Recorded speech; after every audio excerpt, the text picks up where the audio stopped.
तो आज अपन क्या थोड़ा सा SPSS के बारे में देख लेते हैं, है ना। उसके बाद में आपको थर्ड यूनिट स्टार्ट करवाता हूँ मैं। तो मेरी स्क्रीन आपको दिख रही है? यस सर, दिख रहा है। अभी दिख रहा है ना? ठीक है। यस। देखो इसमें एक्चुअली क्या है, जैसे हम लोग मतलब यूट्यूब पे भी आपको बहुत सारी चीज़ें मिल जाएगी देखने को, है ना। तो इसमें आप ये लिखिएगा हाउ टू डाउनलोड SPSS, है ना। सिंपल मैंने भी स्टेप फॉलो किया। तो इसमें आप क्या जब स्टेप फॉलो करेंगे तो यहाँ पे आपको ये कुछ इस तरीके से ओपन मिले। गूगल पे आप जैसे लिखेंगे, है ना, मैं आपको पूरा इनिशियल स्टेप से बता देता हूँ। तो गूगल में आप जैसे ही लिखेंगे यहाँ पे, है ना, क्या लिखना है आपको? SPSS trial version. ठीक है ना। नहीं समझ में आया तो बीच में बोलते रहना, मैं आपको स्टेप्स बता रहा हूँ। यहाँ पे लिखा है start your free SPSS static 30 days trial IBM, है ना। इस पर आपको क्लिक करना है। फिर कुछ इस तरीके से स्क्रीन आपकी ओपन होगी, है ना। इसमें आप लास्ट पे जाइएगा। कहाँ जाना है? बिल्कुल लास्ट में जाना है आपको, ठीक है ना। तो इस तरीके से आप इसमें क्लिक करिएगा तो ये आपको मिल जाएगा, है ना। फर्स्ट वाला क्लिक करिएगा जिसमें लिखा ना IBM SPSS सॉफ्टवेयर, यहाँ पर क्लिक करना है आपको। इसमें लिखा है फिर try SPSS statistics for free, इस पर क्लिक करना है आपको, है ना। फिर ये आपसे आपका रजिस्ट्रेशन पूछेगा, आपको पूरा रजिस्ट्रेशन करना है ना। क्योंकि मैं तो ऑलरेडी कर चुका हूँ इसीलिए मेरे से वेरिफिकेशन पूछ रहा है ना। तो अभी आपको क्या करना है, try SPSS statistics for free पे जाना है। जैसे ही आप क्लिक करेंगे, क्लियर है ना, जैसे ही आप क्लिक करेंगे उस पर तो ये आपको एक साइन अप का अकाउंट खुल जाएगा। अभी मेरे इसमें मैं ऑलरेडी रजिस्टर हूँ इसीलिए वो बार बार मुझको क्या कर रहा है, मेरा वेरिफिकेशन मांग रहा है। क्लियर है ना। तो आपको जैसे ही बस सिंपल स्टेप फॉलो करना है ना। अभी ये क्लियर हो गया आपको। तो आपके पास में सॉफ्टवेयर आ जाएगा, डेस्कटॉप पे आपके पास में आइकन आ जाएगा जिस पे लिखा हुआ IBM SPSS, ठीक है ना। क्या लिखा है? जहाँ पे मेरा कर्सर देख रहे होगे आप, IBM SPSS लिखा है। इस पर मैंने क्लिक किया तो मेरा कुछ इस तरीके से विंडो ओपन हो जाएगा, इंटरफेस इसका, जो आपकी स्क्रीन पे आपको अभी दिख रहा होगा। दिख रहा है कि नहीं दिख रहा है?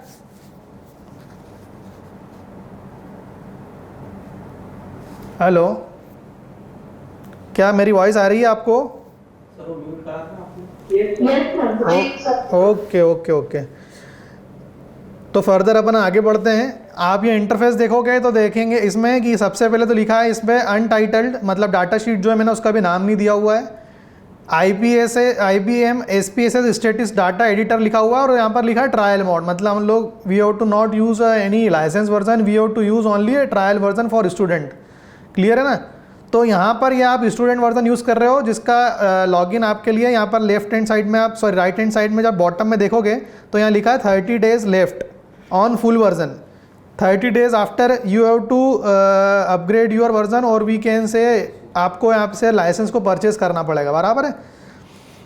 अब ये आप पूरी इंटरफेस जो देख रहे होगे it is just like an excel sheet. आपको एक एक्सेल शीट की तरह दिख रहा है जिसमें ऊपर लिखा है variable variable variable variable variable, बराबर है। क्लियर है। अभी मैंने क्या किया, यहाँ पर मेरे पास में कुछ बच्चों का फाइनल ईयर के स्टूडेंट्स हैं, उनका कुछ मेरे पास में डाटा अवेलेबल है। उसी डाटा से मैं आपको कुछ थोड़ा बहुत बताने की कोशिश कर रहा हूँ। आपको क्लियर हो जाएगा तो ये आप हाँ करिएगा, नहीं तो फिर अपन वापस से उसको सॉल्व करेंगे, ठीक है ना। अभी मेरे पास में क्या है, एक लोकेशन है। लोकेशन मतलब मेरे पास में 4 से 5 ट्रीटमेंट प्लांट है, उनका मेरे पास में कुछ डाटा दिया हुआ है। मतलब फर्स्ट लोकेशन का जो टेम्परेचर है, मतलब मैंने एक ही जगह पे 3 बार सैम्पलिंग ली है ना। फर्स्ट मतलब ट्रीटमेंट प्लांट है उसमें मैंने 3 सैम्पलिंग ली है। सेकंड ट्रीटमेंट प्लांट है मैंने उसमें 3 सैम्पलिंग लिए।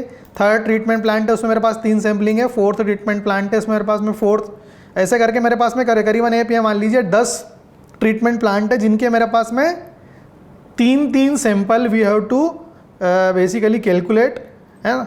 और उसमें हम लोग क्या कर रहे हैं, temperature, BOD, TSS, dissolve oxygen और कंडक्टिविटी, ये 3 अलग 4 या 5 अपने पास अलग अलग वेरिएबल हैं। कहने का मतलब ये है, मैं आपको एक सिंपल सा एग्जांपल दे रहा हूँ, इसको आप कोरिलेट कर सकते हो। आप इसको ऐसा भी बोल सकते हो कि अर्थक्वेक का सैंपल भी ले सकते हो आप, है ना। कहीं ना कहीं आप ये देखेंगे कि अर्थक्वेक का सैंपल आपने कैसे लिया। फॉर एग्जांपल रेक्टर स्केल पे आपने इंदौर लोकेशन में 3 सैम्पलिंग करी इंदौर की, फॉर एग्जांपल 2010, 2015, 2020। तो ये आपका फर्स्ट, सेकंड और थर्ड एक ही लोकेशन इंदौर लोकेशन जिसको नंबर 1 दिया है उस पर आपके पास में 3 सैंपल हो गए। भोपाल लोकेशन ली, उसको नाम दिया 2, उस पर आपने 3 सैंपल लिए। Something like that we have 5 variables. तो मैंने कुछ नहीं करा, एक्सेल शीट में से इसको उठाया और कॉपी कहाँ कर दिया मेरे SPSS सॉफ्टवेयर में, जो कि मेरे पास इसका इंटरफेस आपके पास सामने ओपन दिख रहा है आपको। यहाँ पे मैंने क्या कर दिया, इसको पेस्ट कर दिया।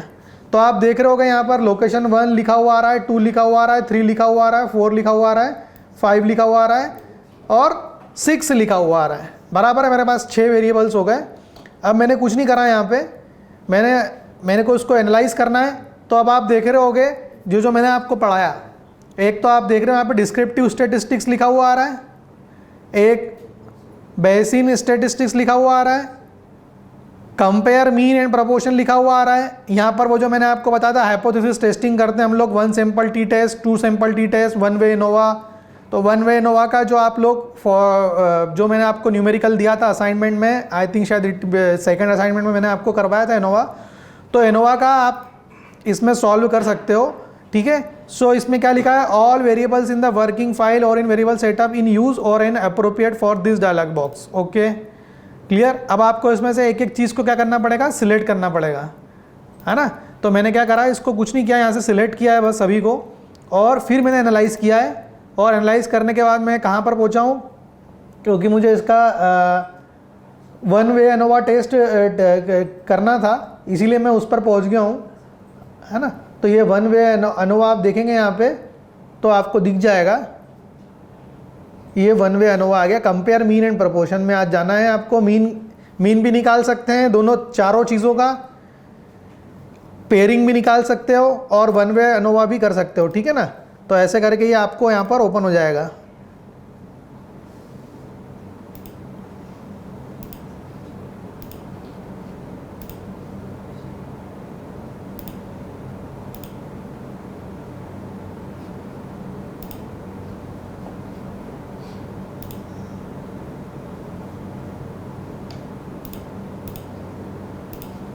ठीक है, तो कहने का मतलब ये है कि अभी इसको अपन एनालाइज मोड में भी चेक कर सकते हैं, है ना। अलग अलग चीज़ें दे रखी है इसमें, मैंने आपको अभी अलग सिंपल चीज़ बता रहा हूँ मैं, वो हम लोग स्टडी करते हैं इसमें, है ना। तो पहले आप इंटरफेस में आप इसको यदि प्रॉपर देखेंगे तो यहाँ पर बहुत सारी चीज़ें, लेकिन हमको क्या करना है, हमारे डाटा को सिर्फ क्या करना है, एनालाइज करना है या फिर हमको ग्राफ बनाना है। ये 2 चीज़ हम लोगों के लिए बहुत इंपॉर्टेंट है।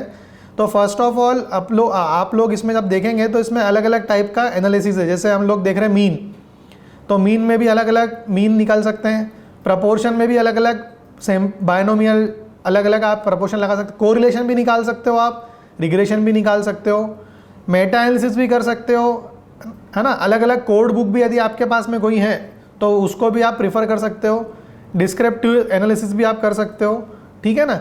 तो ऐसे करके हम लोग इसमें अलग अलग चीज़ें स्टडी कर सकते हैं, बराबर है। अब आप देख रहे हो जैसे कि मैंने आपको बोला कि इसमें जैसे वेरिएबल्स हम लोगों ने जैसे क्लिक करा था, तो इसमें 1 2 3 4 5 6। अब इसमें ये आपसे पूछ रहा है कि डिपेंडेंट वेरिएबल कौन सा रखना है और इंडिपेंडेंट किसको रखना है। तो आपकी जैसी चॉइस है, पहले से लगा के 6th वेरिएबल तक you have to clearly mention that your variable is dependent on other variable और नॉट। मतलब पहला वेरिएबल जो है क्या वो बाकी 4 वेरिएबल पे डिपेंड करता है, या ऐसा बोल दूँ उल्टा कि 5 वेरिएबल्स जो हैं वो फर्स्ट वाले पे डिपेंड करते हैं। हाँ, तो बिल्कुल डिपेंड करते हैं। तो फर्स्ट वाला जो है वो क्या है, आपका डिपेंडेंट वेरिएबल है, ठीक है। So string variables are not allow in the list, ठीक है ना। तो अभी तो ये कुछ इस तरीके से बोल रहा है ना। अलग अलग चीज़ें रहती है इसमें, फैक्टर, वेट और ये सब चीज़ें आप ले सकते हो, प्लॉट्स भी बना सकते हो, वेरिएंस के एरर्स भी ले सकते हो, क्लियर है ना। क्राइटेरिया इसमें अलग अलग दे रखे हैं कि अभी आप देख रहे हो उसमें इंटरवल परसेंटेज 95 लेते हैं हम लोग कोई सी भी चीज़ का, वो भी हमारे पास में इसमें इधर दे के रखा हुआ है यहाँ पे।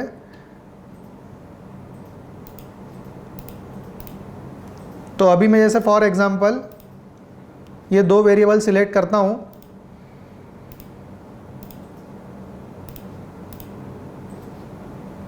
फिर इसमें रेफरेंस पूछ रहा है, ये अलग अलग पैरामीटर्स का अलग अलग चीज़ें आती जाएगी इसमें, आप जैसे जैसे क्लिक करते जाएंगे, है ना।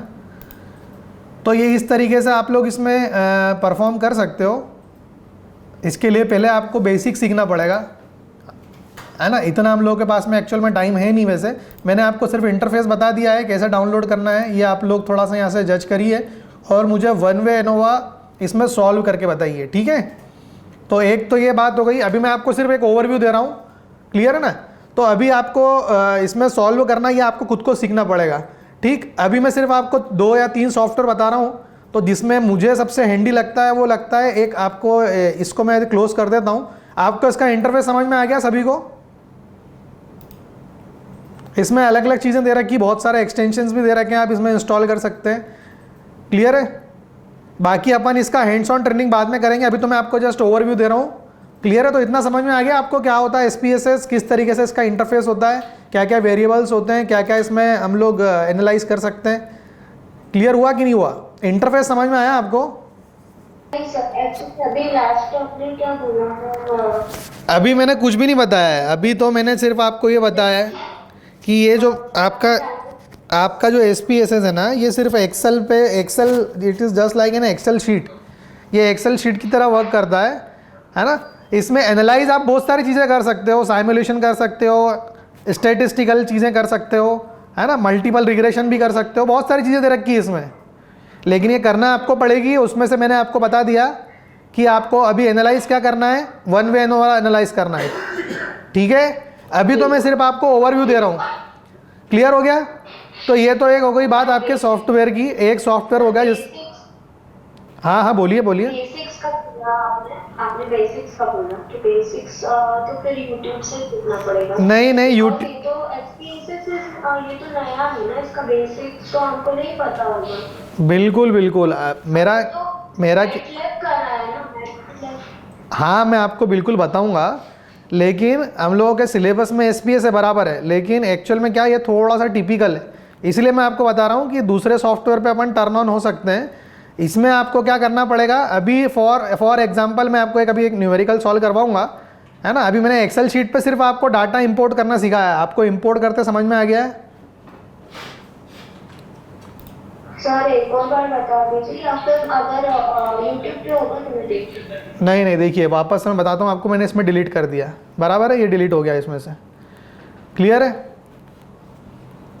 अभी हम लोगों को क्या करना है, मान लीजिए आपको कोई डाटा इंपोर्ट करना है, तो डाटा इंपोर्ट कर लीजिए आप एक्सेल में जाके, क्लियर है। अभी दिख रहा है आपको क्या किया मैंने? मैं फाइल में गया, फाइल में मैं इंपोर्ट डाटा किया। इंपोर्ट डाटा में बहुत सारी चीज़ों का कर सकता हूँ। डाटाबेस यदि आपके पास में अवेलेबल हो, एक्सेल शीट हो, CSV फाइल अवेलेबल हो, टेक्स्ट अवेलेबल हो, सब आप इंपोर्ट कर सकते हो। मैंने कुछ नहीं किया, मेरे डेस्कटॉप पे गया, मैं डेस्कटॉप पे जाने के बाद में मैंने क्या किया, मेरे पास जहाँ पर भी मेरी एक्सेल फाइल थी, सिर्फ मैंने क्या करा, उसको इंपोर्ट किया है, बराबर है। तो अब मैं मेरी फाइल को सिलेक्ट कर रहा हूँ यहाँ पे जाके, ये मेरे डाटा दिख रहा है आपको एक्सेल शीट में, इसको मैंने ओपन कर दिया है, ठीक है। अभी ओपन है फाइल, इसीलिए ऑलरेडी आपको इसमें इंपोर्ट नहीं हो रहा होगा।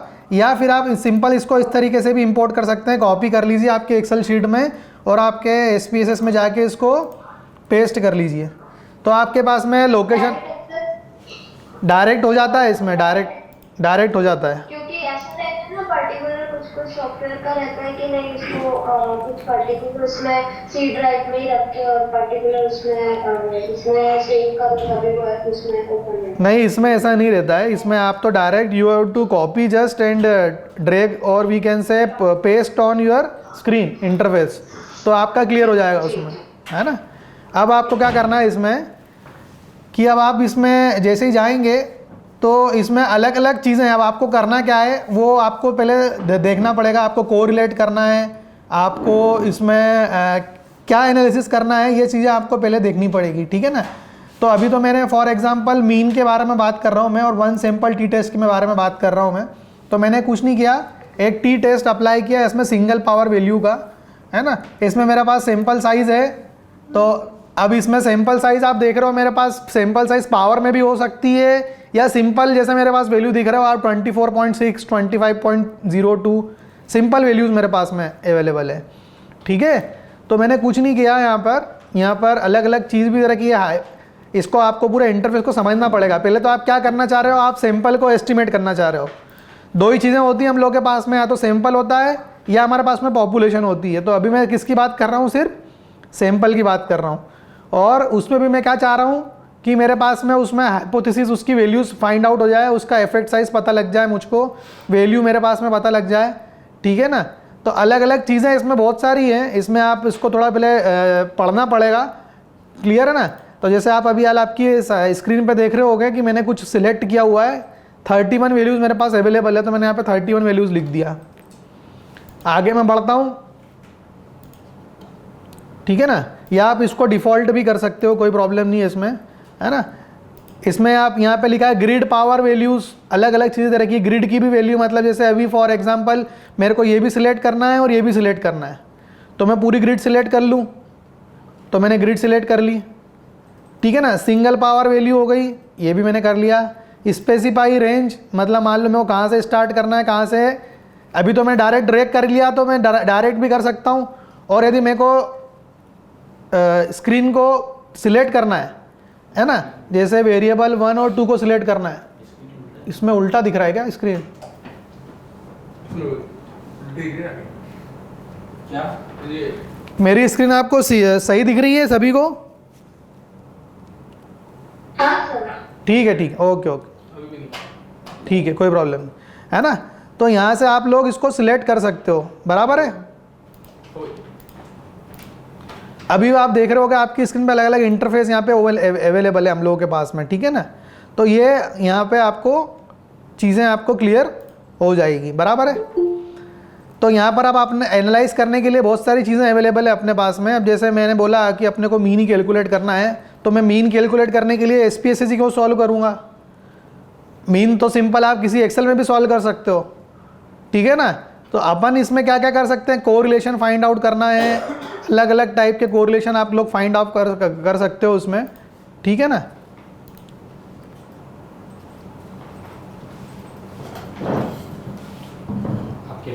सॉरी सर, बट ये हमने क्यों, मतलब ये हमने डेटा सिलेक्ट करने के लिए करा है? अभी तो मैं ग्रेड चाहिए। अभी तो मैं सिर्फ आपको डेटा सिलेक्ट करना चाह रहा हूँ, आपको सिर्फ अभी यूज़र फ्रेंडली बना रहा हूँ मैं। अभी मैं कोई न्यूमेरिकल सॉल्व नहीं करूँगा इसमें, ठीक है ना। सर मैं न्यूमेरिकल नहीं पूछ रही हूँ, पर मेरा क्वेश्चन ये है कि जो आपने सैंपल अभी जो सिलेक्ट करना आपने बताया ग्रेड का, हाँ। ये सैंपल सिलेक्शन है ना, हम कैसे सैंपल सिलेक्ट करेंगे, राइट? सिर्फ सिलेक्शन बता रहा हूँ मैं आपको, अभी न्यूमेरिकल सॉल्व करना बिल्कुल नहीं बता रहा। अभी तो मैं जस्ट आपको यू हैव टू जस्ट आप इसको पहले यूज़र फ्रेंडली तो बनी है, मैं डायरेक्ट अभी आपको पूरा बता दूंगा तो मतलब आप समझ नहीं पाएंगे, है ना।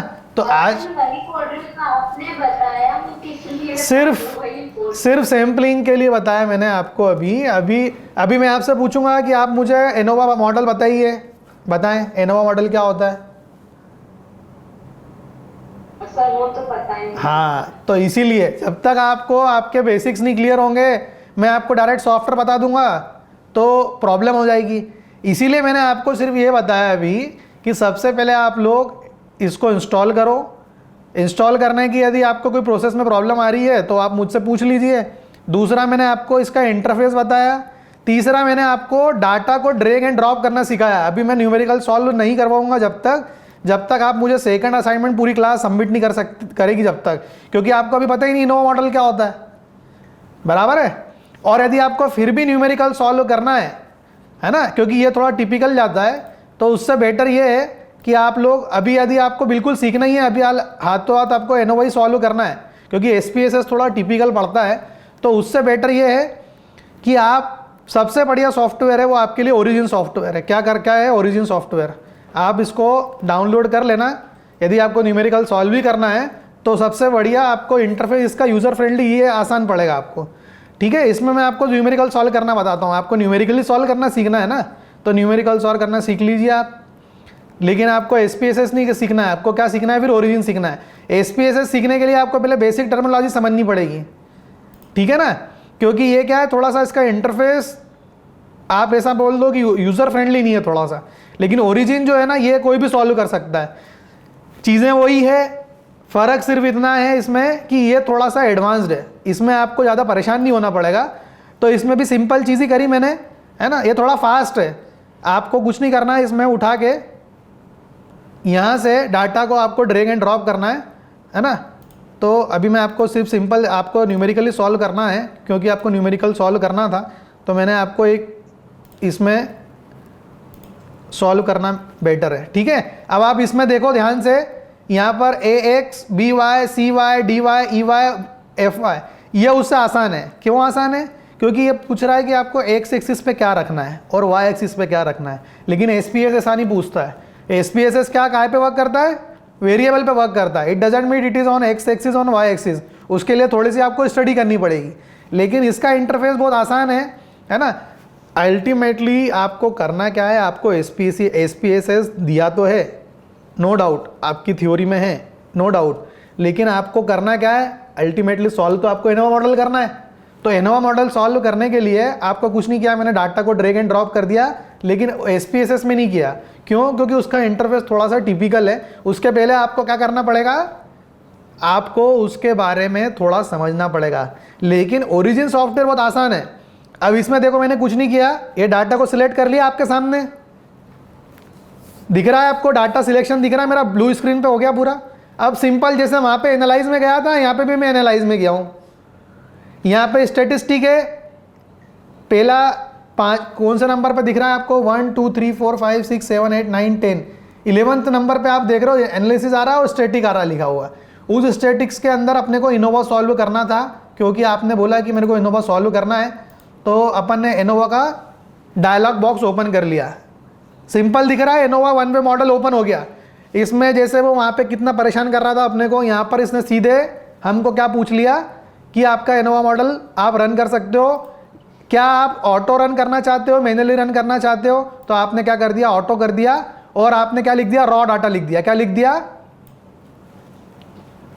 Raw data. तो आप देखो रॉ डाटा में सब कुछ आ गया उसके पास, location, temperature, BOD, TSS, dissolve, conductivity सब आ गया।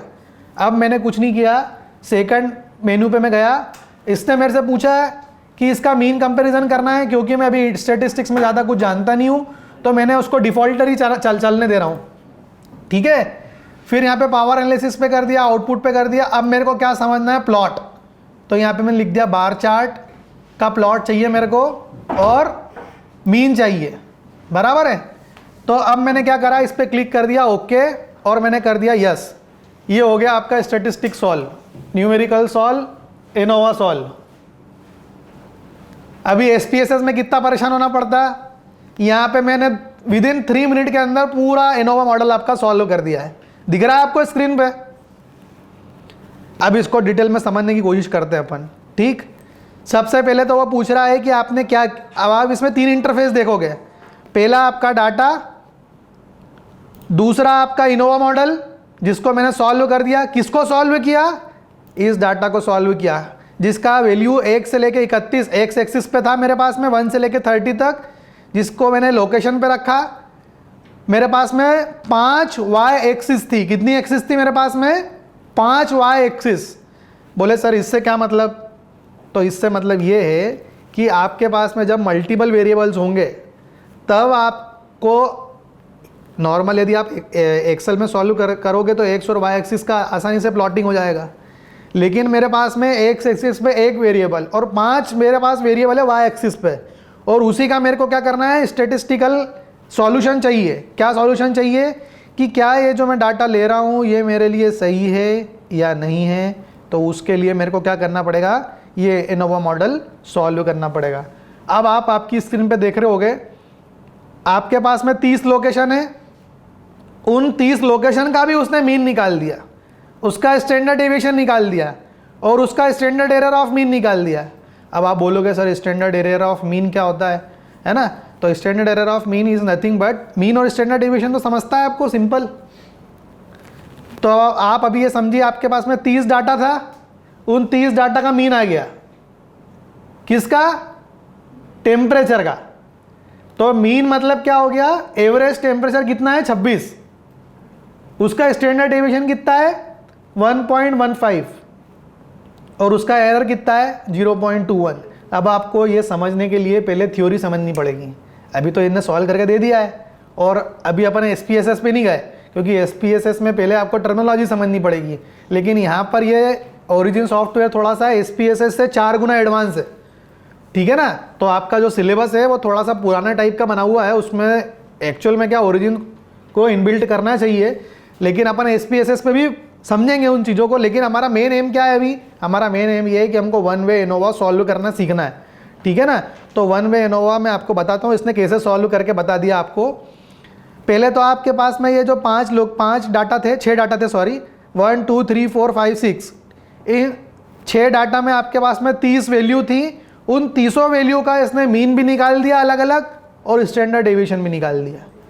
क्या आपको ये पहले वाला इंटरफेस पूरा समझ में आया? डिस्क्रिप्टिव स्टैटिस्टिक्स, बाकी सबको भूल जाओ अभी, बाकी सबको मैंने क्या कर दिया, मिनिमाइज़ कर देता हूँ मैं, ताकि आप कंफ्यूज मत हो। क्या आपको मेरी स्क्रीन पे दिखी हुई ये छोटी सी एक्सेल शीट समझ में आ रही है, जिसमें location, temperature, BOD, TSS, dissolved oxygen लिखा है, जिसमें अभी उसने कुछ नहीं किया, सिंपल मीन सॉल्व किया है और स्टैंडर्ड डेविएशन सॉल्व किया है। आ गया समझ में?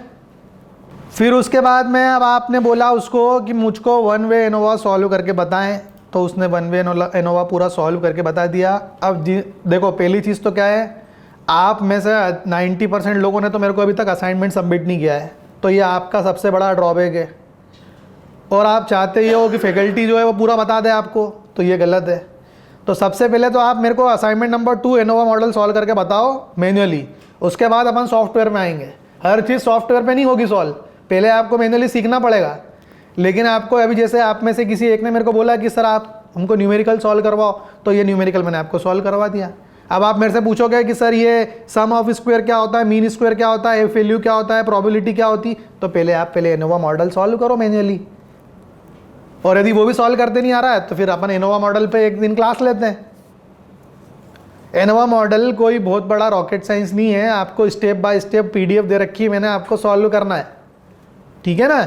और वो भी सॉल्व करने के बाद ही आप इस सॉफ्टवेयर पे पहुंच पाओगे, क्योंकि देखो सॉफ्टवेयर कोई है तो मैन मेड ही चीज़ है ना, बनाया इंसान नहीं है। लेकिन पहले आपको पैरामीटर तो सीखना पड़ेंगे, विदाउट पैरामीटर आप क्या एनालाइज करोगे, ठीक है। फिर भी मैं आपको कहीं ना कहीं थोड़ा बहुत बता रहा हूँ डायरेक्टली, यदि आपको उसको सॉल्व करना ही सीखना है तो ये सॉल्व करने का मैंने आपको एक तरीका पूरा बता दिया। यहाँ पे पूरा one way ANOVA model solve हो चुका है।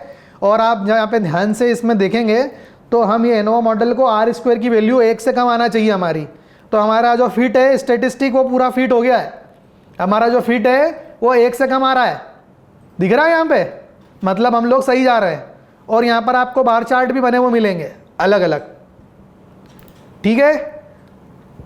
तो इसमें लास्ट वाला जो बार चार्ट आप देख रहे हो, इसको आप इसमें एडिट भी कर सकते हो, अलग अलग चीज़ें हैं इसमें लिखी हुई, आप इसमें डबल क्लिक करोगे तो सब ऐड हो जाएगा। आपको एक्स एक्सिस का नाम बदलना है, आपको वाई एक्सिस का नाम बदलना है, ये सब आप बदल सकते हो। आपको यहाँ पर मान लो वैल्यू चाहिए लीजेंड की कि क्या क्या वैल्यू आई, तो वो भी आ जाती है, ठीक है ना। आपको नहीं देखना है तो आप इसको हटा भी सकते हो। आपको इसकी बाउंड्री चाहिए तो इसकी बाउंड्री, इसमें दूसरी एक्सिस भी आ जाएगी आपकी।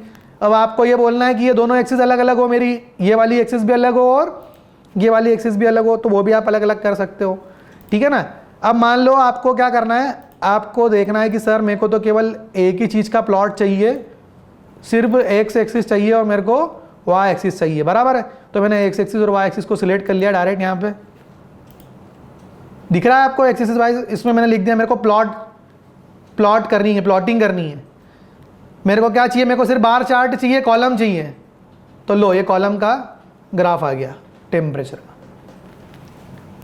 ठीक है। एक्स एक्सिस पे लोकेशन लिया था तो एक्स एक्सिस पे लोकेशन दिख रही है और टेम्परेचर दिख रहा है आपको। आप ऐसे कोई भी चीज़ की स्टडी कर सकते हो, ठीक है ना। अब मान लो आपको इसमें फर्स्ट वाले ग्राफ में मान लो फॉर एग्जांपल मेरे को एक्स एक्सिस चाहिए थी केवल, और मेरे को बीओडी चाहिए था। क्या चाहिए था, बीओडी चाहिए था और एक्स एक्सिस चाहिए था। दोनों को सिलेक्ट किया, प्लॉट पे गया, मेरे को मान लो कोई अलग टाइप का बार चार्ट चाहिए, ये लो। ऐसे करने का मीनिंग ये है कि आप सबसे पहले इसका एनालाइज पॉइंट ऑफ व्यू आपका क्या है, पहले तो वो सीखना पड़ेगा आपको, ठीक है ना। तो अभी आपकी स्क्रीन पे वन वे एनोवा मॉडल पूरा सॉल्व हो गया है। अब इसमें देखो पैरामीटर बहुत अलग अलग है, इसको आपको समझना पड़ेगा, ठीक है। अब उसको समझते हैं हम लोग कैसे। देखिए वन वे एनोवा मॉडल में क्या होता है, it is basically a probability based test, ठीक है। अब आपकी जो वैल्यू है, आपकी जो एफ़ की वैल्यू है, आप मेरी स्क्रीन पे देख रहे होगे, यहाँ पर एफ़ की वैल्यू लिखी हुई आ रही है। Less than 0.01। उसके अलावा भी आप देखो यहाँ पर जो सबसे इंपॉर्टेंट चीज़ है वो क्या लिखी है, null hypothesis the mean of all levels are equal. मतलब जो डाटा आपको दिया हुआ है उसका मीन जो है वो क्या है, इक्वल है। और अल्टरनेट हाइपोथेसिस क्या दिया हुआ उसने कि द मीन ऑफ वन और मोर लेवल आर डिफरेंट। हर एक का मीन तो बराबर है लेकिन एक दूसरे से अलग अलग है। पहले वाले में लोकेशन में टेम्परेचर है, दूसरे वाले में बीओडी है, तीसरे वाले में टीएसएस है, चौथे वाले में डिसॉल्व्ड ऑक्सीजन है, पांचवें वाले में कंडक्टिविटी है। मतलब पांचों वेरिएबल अलग अलग है, पांचों वेरिएबल का मीन निकाल सकते हो आप। लेकिन जब आप इनोवा मॉडल में जा रहे हो तो आपको क्या चीज़ें दिखना पड़ेगी, आपको उसकी डिग्री ऑफ फ्रीडम देखना पड़ती है, उसका मीन स्क्वायर देखना पड़ता है, उसकी एफ वैल्यू देखना पड़ती है और उसका प्रोबेबिलिटी से कंपैरिजन देखना पड़ता है। तो आपकी जो प्रोबेबिलिटी है उससे आपकी एफ वैल्यू क्या आ रही है, कम आ रही है कि ज़्यादा आ रही है। जो ऑनलाइन है वो बताएं कि प्रोबेबिलिटी की वैल्यू आपकी कितनी है और एफ वैल्यू की वैल्यू आपकी कितनी है। समझ में आ रहा है क्या बोलना चाह रहा हूँ मैं? सर पीडीएफ में जो डिग्री ऑफ फ्रीडम लिखा हुआ है FC = C-1, ये मतलब इसका मीन क्या है? C-1 तो फॉर्मूला है, डिग्री ऑफ फ्रीडम जो है C में तो नंबर ऑफ वेरिएबल्स होंगे। Number of variables. जैसे देखो अभी अपने पास में क्या था, डिग्री ऑफ फ्रीडम 5 क्यों लिया इसने, क्योंकि एक तो एक्स एक्सिस पे था और दूसरे जो 5 वेरिएबल्स थे उसको आप फाइंड आउट करना चाहते हो, तो इसकी डिग्री ऑफ फ्रीडम कितनी हो गई, 5 हो गई। क्योंकि एक तो अपना डिपेंडेंट वेरिएबल है, बाकी इंडिपेंडेंट है, और उसी इंडिपेंडेंट वेरिएबल पे अपन इनोवा निकालना चाह रहे हैं, बराबर है ना। तो डिग्री ऑफ फ्रीडम कितनी हो गई, 5 हो गई। मतलब 6 डाटा थे, 6 - 1 डिग्री ऑफ फ्रीडम 5 हो गई।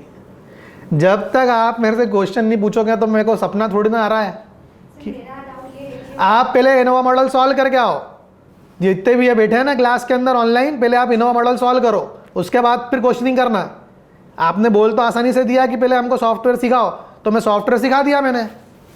अब आप पूछोगे कि इसमें पैरामीटर कौन कौन से हैं, तो मैं थोड़ी ना बताऊंगा पैरामीटर। आप एमटेक पढ़ने आए हो या बीटेक में कोई आपको बेसिक नहीं बताए जाएंगे, ठीक है ना। और मैंने आपको 10 सॉफ्टवेयर बता दूंगा। अभी मैंने ओरिजिन बताया, इसके बाद एक और सॉफ्टवेयर होता है आर प्रोग्रामिंग, वो भी बता दूंगा मैं। लेकिन पहले बेसिक क्लियर करो आपके, पहले आप मीन निकालना सीखो, मीडियन निकालना सीखो, मॉड निकालना सीखो, उसके बाद में फिर अपन डिस्कस करते हैं। और यदि फिर भी वो भी नहीं सीखना है, डायरेक्ट सॉल्व करना सीखना है, तो ये लो आपके सामने ओरिजिन सॉफ्टवेयर मैंने बता दिया है, आपके सामने one way Innova model solve है। बोलो कोई प्रॉब्लम इसमें? हाँ, अब आप पूछोगे sir one way Innova model सही कैसे, तो सही ऐसा है कि इसकी R² की वैल्यू 1 से कम आ रही है, ये आपके सामने। इसका हाइपोथेसिस सही है या गलत है, तो यहाँ लिखा हुआ है कि the mean of all level are equal, the mean of one और वन लेवल आर डिफरेंट। मतलब ये जो हाइपोथेसिस है, ये आपका डाटा है 500% सही है। कितना सही है? 500% सही है। क्यों?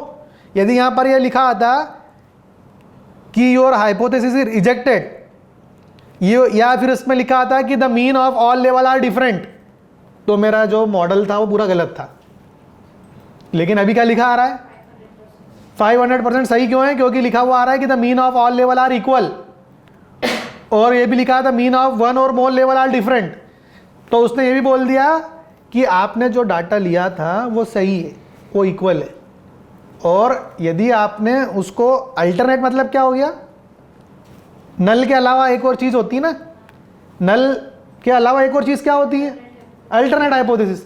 तो अल्टरनेट हाइपोथेसिस का भी उसने सॉल्यूशन बोल दिया कि जो मीन है एक और एक से ज़्यादा लेवल पे डिफरेंट है। डिफरेंट है ना? क्यों डिफरेंट है? पहले वाले का 5.5 आ रहा है, दूसरे वाले का 26 आ रहा है, तीसरे वाले का चौथे वाले का 3 डिजिट में पहुंच गया, और लास्ट वाले का 0.985 हो गया। मतलब what we have to seen, you have to seen that in one place you have to find out different mean. एक ही जगह पे आपको अलग अलग डाटा का मीन कैलकुलेट करना इस सॉफ्टवेयर ने आसान कर दिया। और बोले सर अब इसको एनालाइज कैसे करें? ये लो एनालाइज कर लो, ये एनालाइज कर लो। एक ही स्क्रीन पे मैंने आपको पूरा कैलकुलेशन बता दिया। लो अभी ये इसमें इसका जो सिंबल है, ये आपको थोड़ा सा इसमें अब आपको एडजस्टमेंट तो खुद ही करने पड़ेंगे। देखो इसको मैं एडजस्ट भी करना सिखा देता हूँ आपको। इस पर क्लिक करो, क्लिक किया आपने, इसको छोटा करना है ना,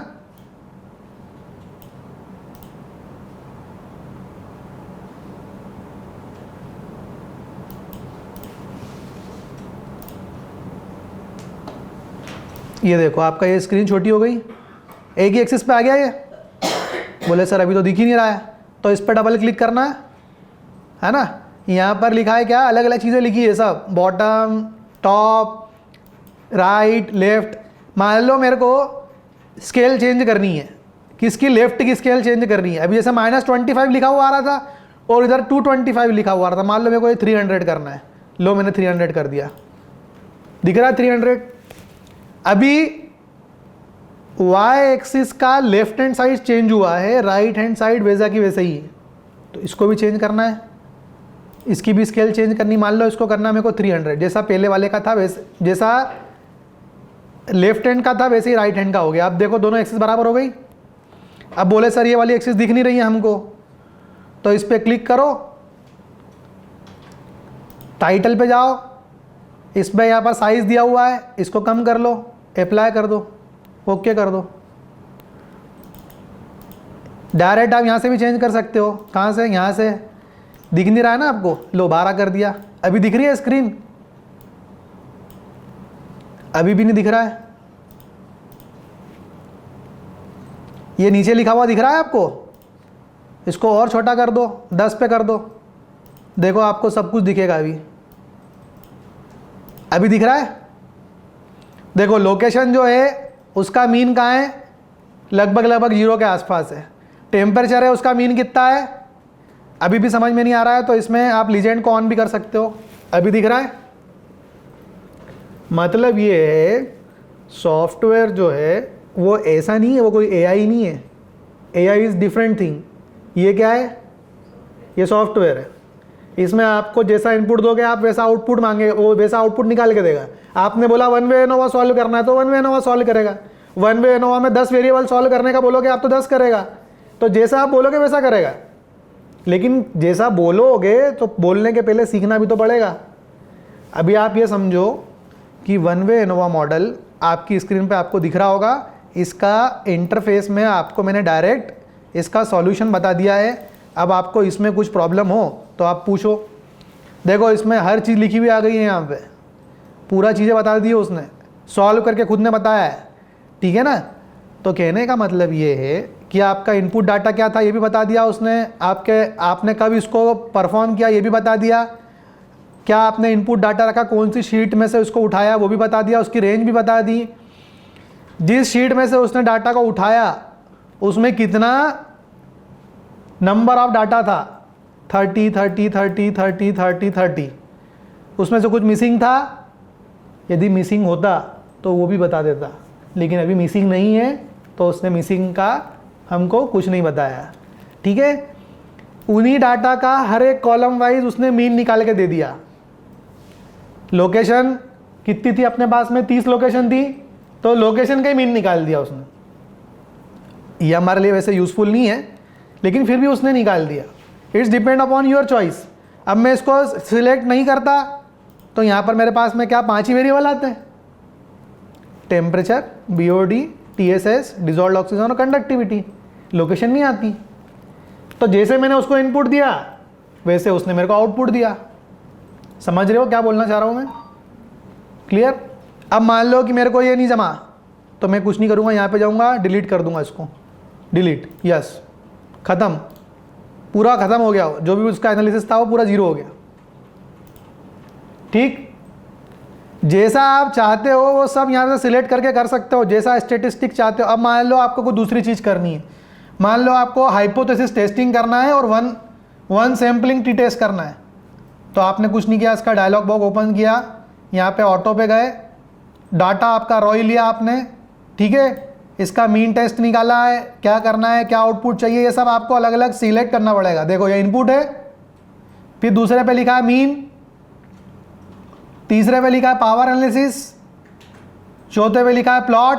तो क्या चाहिए आपको, बोले हिस्टोग्राम चाहिए, आउटपुट क्या चाहिए, जो भी रिजल्ट लॉग पे आउटपुट आ जाए वो हमारे पास में दिखे हमको, ये आ गया। लो अब आप बोलोगे कि सर ये हमको सिखाओ, तो उसके लिए पहले आपको ABCD खुद सीखनी पड़ेगी। अब देखो मेरे पास में कितने पैरामीटर थे, कितने पैरामीटर थे, 6 पैरामीटर थे। 6 स्क्रीन पे प्लॉट दिख रहे हैं, दिख रहा है कि नहीं दिख रहा है? 1 2 3 4 5 6 और एक ही स्क्रीन पे दिख रहे कि नहीं दिख रहे? तो इसने क्या लिया है, काउंटिंग ली है, काउंटिंग के हिसाब से इसको इसने सॉल्व किया है। ठीक है ना, देखो अभी तो सब बाउंसर जाएगी। जब तक आप स्टैटिस्टिक्स को समझोगे नहीं, जब तक आपको कुछ भी समझ में नहीं आएगा। ठीक है ना, तो आपका आज का होमवर्क क्या है? सबसे पहले आप क्या करो, एनोवा मैन्युअली सॉल्व करो। कितने लोगों ने मैन्युअली सॉल्व किया एनोवा जो ऑनलाइन अवेलेबल है? मयूर पटेल सर, ये स्क्रीन पे दिखाइए तो कौन कौन है? 4 अदर्स में बता रहा है, ये मयूर पटेल और कौन है? क्या मयूर आपने सॉल्व किया था एनोवा मॉडल? नहीं सर, अभी नहीं किया। तो कब करेंगे बेटा अपन? आज कर लेता हूँ सर। देखो आप जब तक नहीं करोगे मैं कैसे सॉफ्टवेयर बताऊंगा? अभी मैं यहाँ पे जो भी वेरिएबल्स बोल रहा हूँ कुछ समझ में थोड़ी ना आ रहा होगा।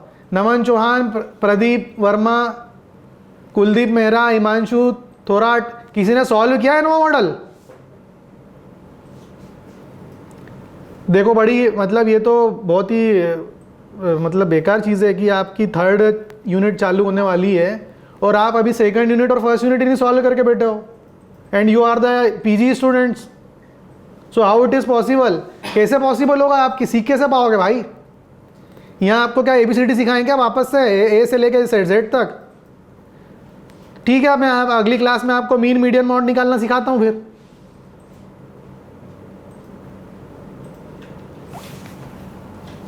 तो पहले आप लोग ये सीख के आओ, उसके बाद ही मैं फिर बताऊंगा आपको। ठीक है ना, जब तक आप नहीं सीखोगे, आप सोच रहे हो कि मैं एक एक चीज़ बताऊं आपको, तो ये नहीं हो पाएगा। ये आप खुद मेरे को सॉल्व करके दोगे असाइनमेंट में। ठीक है ना, इनोवा मॉडल। और यदि आपको कोई प्रॉब्लम हो तो फिर आप पूछो, फिर इसकी मैं बकायदा आपको ट्रेनिंग क्लास दूंगा, लेकिन आपके करने के बाद में। पहले आप खुद करो। और दो प्लेटफॉर्म दे दिए मैंने आपको, एक तो ओरिजिन भी दे दिया और एक SPSS भी दे दिया। दोनों में से जो भी आपकी चॉइस हो वो आप करो, और मैं कोई हवा में भी नहीं बोल रहा हूँ। ठीक है ना, मैं खुद कर चुका हूँ ये चीज़ें। ये देखो आपको मैं एक ट्रायल देता हूँ। ये मेरे कुछ UG स्टूडेंट है, कौन से UG के स्टूडेंट ने सॉल्व करके बताया है। देखो ये सब ग्राफ उनने जनरेट करा है, मैंने कुछ नहीं किया इसमें। आपकी स्क्रीन पर दिख रहा है ये जो मैंने आपको अभी बताया था। देखो इसमें क्या क्या दिया हुआ है। इसमें आपको एक तो X एक्सिस दिख रही है लोकेशन, Y एक्सिस दिख रही है आपको, दिख रही है, और एक रेड लाइन दिख रही है। ये रेड लाइन क्या है? ये उसकी लिमिट है। ये लिमिट से सब चीज़ें एक्सीड हो गई हैं। तो बोले ये ऑरेंज कलर का क्या है? तो ऑरेंज कलर का इनलेट पर COD है और आउटलेट पर कितना है? ग्रीन कलर का है। मतलब क्या हुआ कि जो पानी आया था वो गंदा था पहले, और उसको हमने ट्रीट किया, उसके बाद में उसको लिमिट के नीचे लेके आए। तो ये पूरा आपको एक्सेल देखो पूरा ग्राफ फॉर्म में शो किया उसने। मतलब इतनी चीज़ जो एक पैराग्राफ में बतानी थी वो अपन ने इसको इंटरप्रिटेशन में शो कर दी, रिप्रेजेंटेशन में। तो बोले सर ये तो हम लोग एक्सेल में भी कर सकते थे। ये कर सकते थे क्या एक्सेल में? एक ही स्क्रीन पे सीवरेज के वाटर क्वालिटी पैरामीटर दिख रहे हैं आपको, और पूरे 10 पैरामीटर है, और 10 पैरामीटर का मीन एक ही स्क्रीन पे दिखा सकते हो आप एक्सेल में। लो अब एनोवा मॉडल देख लो, ये लो, ये पैरामीटर है वही। अब आपको एनोवा मॉडल देखना है, लो एनोवा मॉडल चेक करो आप। आपका एनोवा मॉडल भी बता देता हूँ। ये देखो ऐसे PDF जनरेट होती है रिपोर्ट में, दिख रही है आपको? ये जो आपको बताया था वही पूरा PDF में जनरेट किया मैंने। बहुत आसान है, आप कर सकते हो, लेकिन आपको पहले सीखना पड़ेगा, और वो आप खुद सीखो। उसके बाद में मैं इसको एडवांस लेवल पे ले जाऊंगा, लेकिन पहले बेसिक तो सीखो आप। ठीक है, ये देखो इसमें पूरा एनोवा मॉडल इसमें परफॉर्म किया हुआ है। ये बेटा तब तक नहीं आएगा आप लोगों को जब तक आप मैन्युअली, आपको जो मैंने न्यूमेरिकल दिया है पहले आप उसको मैन्युअली सॉल्व करो, उसके पैरामीटर को समझो कि उन 10 पैरामीटर में से यहाँ पे 5 ही पैरामीटर शो कर रहा है, वो पता चले तो ऐसा क्यों। ठीक है ना, तो पहले आप वो न्यूमेरिकल सॉल्व करो, उसके बाद में फिर अपन इसको कंटिन्यू करेंगे। ठीक है ना, अभी मैं आपको 3rd यूनिट की क्लास वापस से रिज्यूम करता हूँ। ठीक है, तो अपन आपकी 3rd यूनिट जो है उसी पे पहुँच जाते हैं वापस। क्लियर है ना? तो देखो अभी आप इस यूनिट को जब आप समझोगे तो ये जो सारी चीज़ें चल रही है ना, ये एक्चुअल में आपको दो चीज़ें, एक तो ये चीज़ है आपकी कि एक आपका स्टेटिस्टिकल वाली क्लासेस चल रही है जिसमें आपको स्टेटिस्टिक्स पढ़ना है, जो है यूनिट नंबर 2 या यूनिट नंबर 1 में थोड़ा बहुत पार्ट है, ठीक है ना। लेकिन अब ये जो तीसरी यूनिट है ये क्या है, ये अब आप जो बोल रहे हो AI, जो AI मतलब क्या है, algorithm. All AI is based on some algorithm, किसी ना किसी एल्गोरिथम पे वर्क करते हैं वो, बराबर है ना। तो स्टेटिस्टिक जो है वो एक अलग चीज़ है और एल्गोरिथम जो है वो एक अलग चीज़ है। स्टेटिस्टिक्स जो है वो काय पे वर्क करता है कि it is basically on your data analysis, और ये एल्गोरिथम जो है क्या है पता है, it is basically what, it is basically आप लोग उस डाटा को अपने ऑब्जेक्टिव फंक्शन में किस तरीके से इंटरप्रेट करना चाहते हो। जैसे मान लो y is equals to mx plus C, ठीक है, मेरे पास में m का डाटा है, x का डाटा है और c का डाटा है, बराबर है ना। पर उस डाटा को क्या करूं मैं, क्या करूं बताओ। तो मेरे को एक ऑब्जेक्टिव फंक्शन बनाना पड़ेगा, तो मैंने एक ऑब्जेक्टिव फंक्शन बनाया y is equals to mx plus C. अब मैं mx प्लस सी भी कर सकता हूँ, mx मल्टीप्लाई बाय सी भी कर सकता हूँ। अब ये तो आपके ऑब्जेक्टिव पे डिपेंड करता ना थीसिस के, कि आप क्या करना चाहते हो ऑब्जेक्टिव फंक्शन पे, मिनिमाइजेशन करना चाहते हो, मैक्सिमाइजेशन करना चाहते हो, या क्या करना चाहते हो। तो जब मिनिमाइजेशन करना चाहते हो तो उसके लिए बहुत सारी एल्गोरिथम अवेलेबल है, मैक्सिमाइजेशन करना चाहते हो तो बहुत सारी एल्गोरिथम अवेलेबल है। कहने का मतलब ये है कि क्या आप उस डाटा से कोई क्वाड्रेटिक सॉल्व करना चाहते हो, कोई 2 डिग्री इक्वेशन सॉल्व करना चाहते हो, या कुछ अलग चीज़ करना चाहते हो, वो कर पाएगा आपको एल्गोरिथम। लेकिन अब आप ये चाहते हो कि मेरा डाटा सही है या नहीं है, so you have to first do statistical analysis. अभी अपन ने देखा था उसमें कुछ डाटा मिसिंग भी हो सकता था। भैया आपने डाटा चालू किया, मान लो फॉर एग्जांपल आपने 50 प्रोजेक्ट ले लिए इंदौर के, और 50 प्रोजेक्ट में से मान लो आपके पास में डाटा गिरी सी गिरी हालत में 15 का डाटा ही अवेलेबल नहीं था, लेकिन आपका जो सैंपल साइज था प्रोजेक्ट का कितना था, 50। तो 15 डाटे का क्या करूँ मैं, उसकी मिसिंग वैल्यू है। तो first we have to do statistical analysis, then after that we have to go on algorithm. समझ रहे हो। तो पहले आपको सेकंड यूनिट का ज्ञान होना चाहिए, तभी आप तीसरी यूनिट पढ़ पाओगे, ठीक है ना। लेकिन फिर भी मेरा तो अब वर्क है, मेरे को तो करवाना ही पड़ेगा। तो मैं अब सॉफ्ट कंप्यूटिंग स्टार्ट मैंने कर दिया था, तो मैं आपको वहीं से वापस से बताना चाहता हूँ। तो ये SPSS जो है पहले आप खुद करो सॉल्व, इसमें पूरी थ्योरी दे रखी है मैंने। पहले तो आप है ना मीन मीडियन मॉड और वो एनोवा मॉडल चलाना सीखो, फिर उसके बाद में अपन SPSS में आएंगे। तो अभी तो मैं आपको एक एल्गोरिथम का भी थोड़ा बहुत ओवरव्यू दे देता हूँ, ठीक है, फिर उसके बाद अपन आगे बढ़ते हैं। तो ये आपकी स्क्रीन पे आप देख रहे होगे एक चार्ट है बहुत बड़ा सा, इतने टाइप की ऑप्टिमाइजेशन टेक्निक अवेलेबल होती है हम लोगों के पास में। ये ऑनलाइन जितने भी बैठे हैं इनको विजिबल हो रहा है? Yes sir. अब बेटा मेरे से आप क्या एक्सपेक्ट करते हो कि मैं सारे एल्गोरिथम बताऊं आपको? बताएं। मैंने आपको ये जो सब्जेक्ट है ना बेटा, ये सिर्फ एक ओवरव्यू है, ठीक है ना। मैं आपको सिर्फ एक सॉफ्ट कंप्यूटिंग चीज़ बता रहा हूँ कि ये सॉफ्ट कंप्यूटिंग होती कैसे कैसे। इतना सारा सागर अवेलेबल है आपके पास में, बोलो अभी सागर में से पानी लेना तो कौन सी जगह से लेना, ये अब आप जानो, है ना। लेकिन फिर भी मैं आपको एक बिल्कुल एक बेसिक एल्गोरिथम सिखा देता हूँ। तो अभी आप आपकी स्क्रीन पे देख रहे होगे आप जेनेटिक एल्गोरिथम दिख रहा है आपको, या ऐसा बोलो कि ये इनकी ज़रूरत क्यों पड़ी। तो आप आपकी स्क्रीन पे जब देखोगे तो यहाँ पर आपको जेनेटिक एल्गोरिथम किसने डेवलप किया, 1975 में जॉन हॉलैंड ने डेवलप किया था इसको। और ये एक थ्योरी पे डिपेंडेंट है जिसको बोलते हैं हम लोग डार्विन्स थ्योरी, जो कि मैंने आपको पिछली क्लास में बताया था, है ना। तो ये जो जेनेटिक एल्गोरिथम है it is basically dependent on genetic.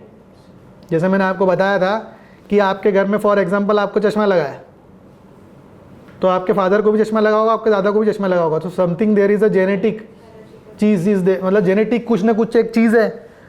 तो something is species are found in our body, जो कि अपने क्या पीढ़ियों पे डिपेंड करता है ना।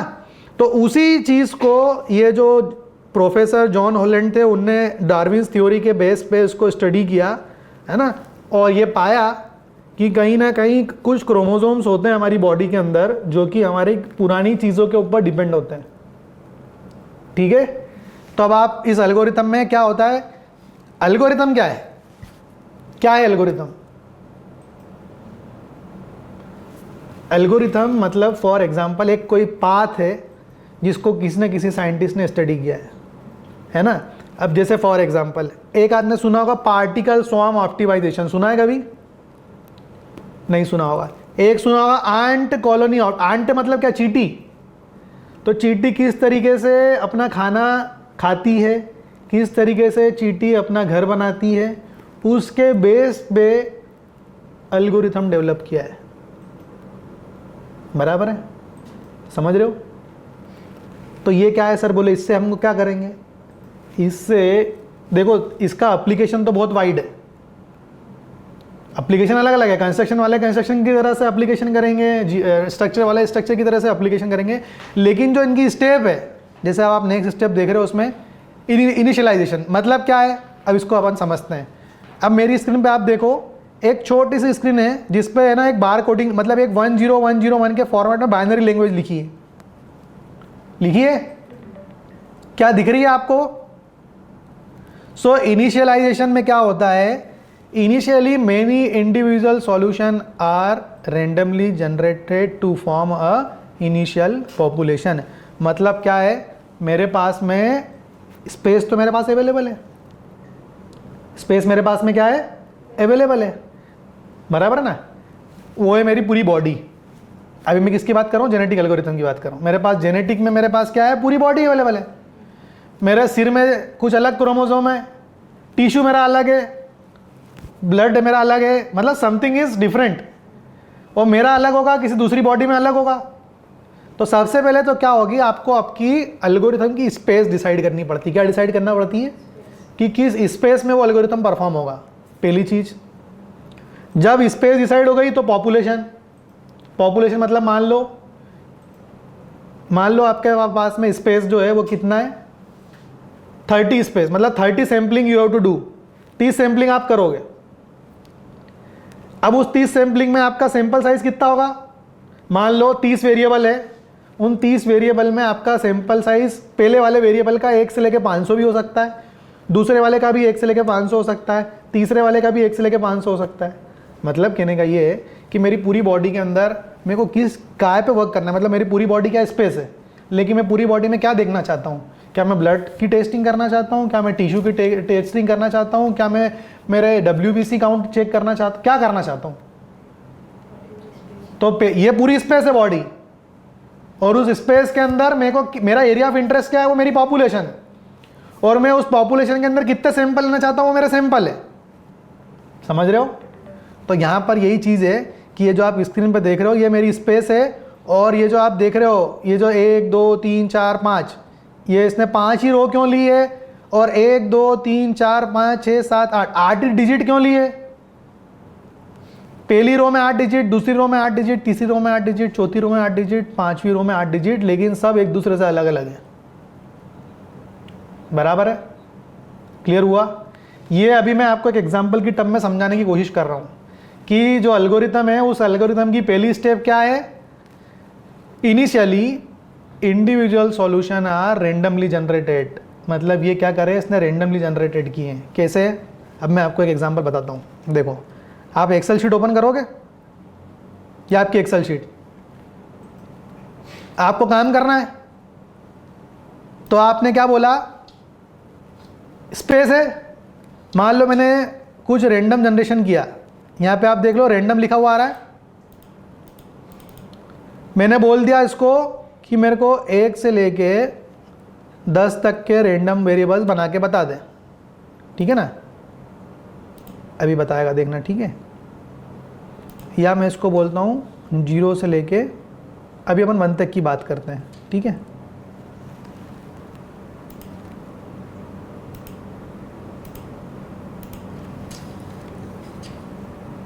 जीरो से लेके बीच, मतलब दोनों के बीच में बोलेगा वो। ठीक है ना? 0 से लेके 1 तक यदि मेरे को कुछ पता करना है, है ना, और रैंडम नंबर ही फाइंड आउट करना है, ठीक है। मेरा फॉर्मूला ले लिया उसने, अब मैं इसको जहाँ तक स्क्रॉल करूँगा वहाँ तक मेरे पास में डाटा बनता चले जाएगा, लेकिन कितने में बन रहा है, 0 1 0 1 0 1 0 1 बन रहा है ना, बाइनरी में बन रहा है। तो ये क्या है मेरे पास, बाइनरी। तो वैसे ही आपको आपका यहाँ पर डाटा होगा कुछ, जैसे फॉर एग्जांपल मैंने बोला लोकेशन, फिर मैंने बोल दिया मेरा क्या, टेम्परेचर। देखो जितनी बार मैं यहाँ पे लिखूँगा लोकेशन, ये चेंज होते जा रहा है। मान लो मैंने इसको यहाँ लिख दिया होता कभी तो, और यहाँ लिख दिया होता लोकेशन 1 2 3 4 5 6 7 8 9 10। मान लो 10 लोकेशन दे दी मैंने, और उस 10 लोकेशन पे मेरे को काम करना है, तो उसने मेरे को रेंडमली जनरेटेड टेम्परेचर निकाल के दे दिया है। क्या दिया है, रेंडमली जनरेटेड टेम्परेचर निकाल के दे दिया है। अब देखो इसमें भी इसके अलावा भी बहुत सारी चीज़ें होती है रैंडम में, दिख रहा है आपको, रैंडम अरे भी होता है, बिटवीन भी होता है, ठीक है ना, रैंडम भी होता है, बहुत सारी चीज़ें अलग अलग होती है, ठीक है ना। तो ये इस तरीके से आपको यहाँ पर चीज़ें देखने को मिलेगी। अब इसको मैं पॉइंट में कर दूंगा तो पॉइंट में भी आ जाएगा, लेकिन मेरे को क्या करना पड़ेगा, यहाँ पे बिटवीन करना पड़ेगा, ठीक है। तो इसके बीच में वो बना के देगा मेरे को।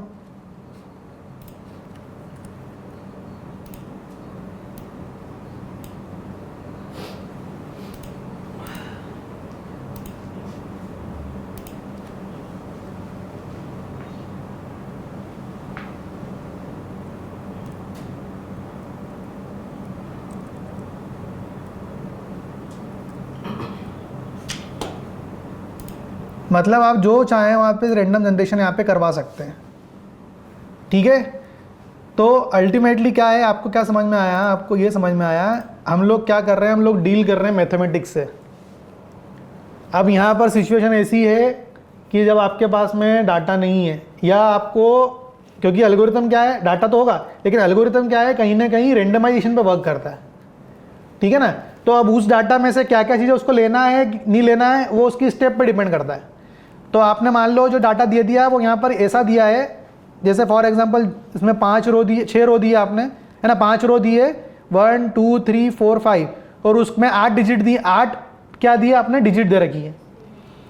अब उसने क्या किया, इसी में से ये जो 5 आपके पास में रो थी, कौन सी रो, 1 2 3 4 5, इसने सबसे पहला स्टेप क्या किया, उसको इनिशियलाइज कर दिया, इनिशियलाइजेशन कर दिया। दूसरी स्टेप में क्या किया, इसने इसके पेरेंट वेक्टर, पेरेंट मतलब पेरेंट बना दिए। क्या पेरेंट बनाए, 1 0 0 1 1, मतलब पेरेंट मतलब क्या, आप उसको ऐसा समझो कि आपके जो बॉडी है उस बॉडी के अंदर एक वायरस आ गया,